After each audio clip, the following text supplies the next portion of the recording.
Hi friends, we all might have seen people committing various types of crimes. It could be silly mischiefs or pranks or outright serious crimes. Once identified, the individual is branded as an antisocial, and everyone, including the close relatives or friends, tend to abandon such individuals. Today I am going to tell you such a story which would make think twice before you judge a person and your reaction towards that individual.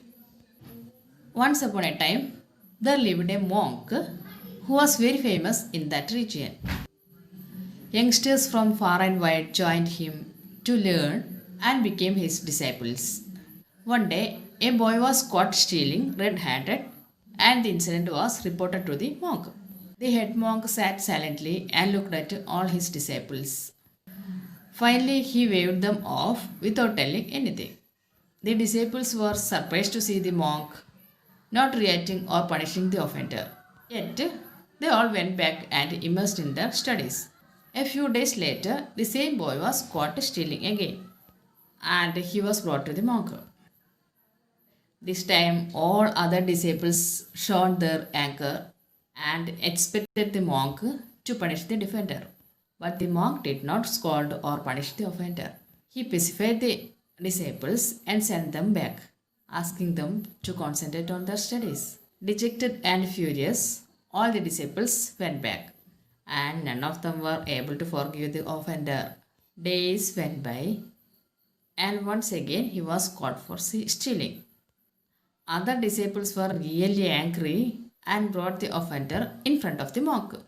They asked the monk to punish the defender, or else they all would leave there as they don't want to be with a fellow student like this.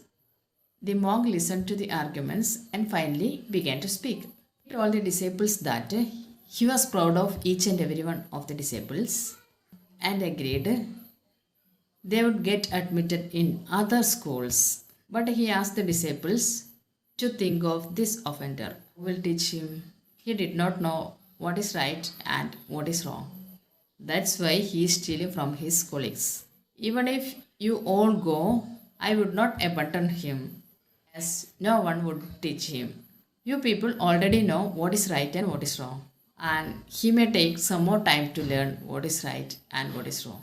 So, my dear friends, it is easy to react and punish the offender. But isn't it better to give them a chance to understand what is right and what is wrong? As most of the time, these offenders fail to think properly and fall prey to bad external influences.